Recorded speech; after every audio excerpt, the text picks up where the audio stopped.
Tacete.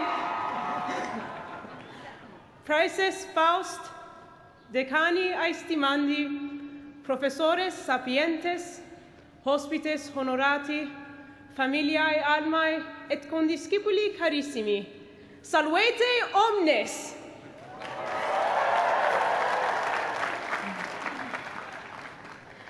Est mihi honori ac voluptati vos adloqui hoc mane festivo, spe expletos, laetitia superfluentes, et, ut spero, optime merita quiete refectos. Mihi autem non de tali quiete dicendum est, sed ege state quietis, scilicet illo ritu scholastico per vigilii, ad diligentissimis nostrum aut semel aut numquam acto, ab aliis vero multo saepius.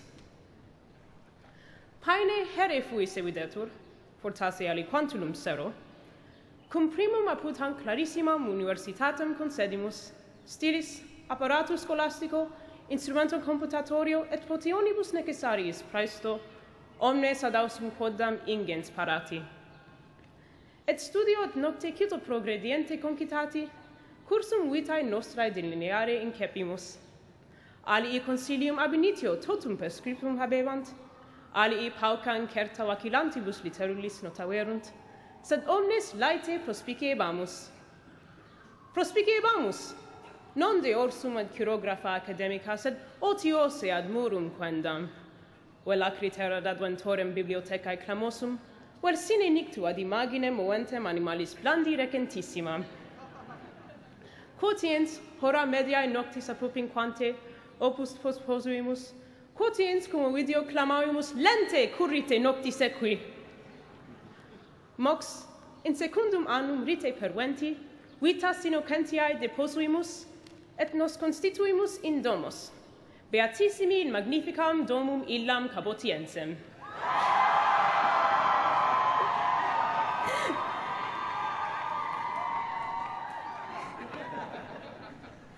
Scintillas spei nostris ocellis apertis obnubilari coepit, ut nos immergebamus in vitas negotiosas, aut forsitan in somnis nostris ardentissimis, in piscinam dulcissimi cafae.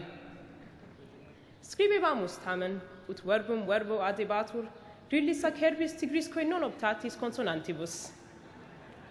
Erant non nulla non insana, erant non nulla penitus nugalia, sedusque scribebamus, per procellas et nivales et pluviales, per fluoris electrici abruptiones improvisas, per occupationes disputatas, per crapulas immites, per clades innumerabiles amicorum novi portus, atque per illam unicam cladem gloriosam novorum Mexicanorum. Sescentas limas aditamentaque fecimus, consiliis finibusque non numquam a primum lineamento radicitus aberrantibus.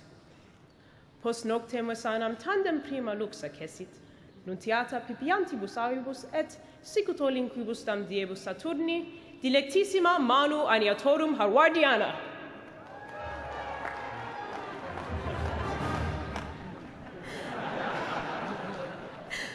Ex hoc collegio illustri eximus delirantes exultantesque, alii audacter progredientes, alii indigitos erecti, alii confuse claudentes, errata typographica neglecta corrigentes.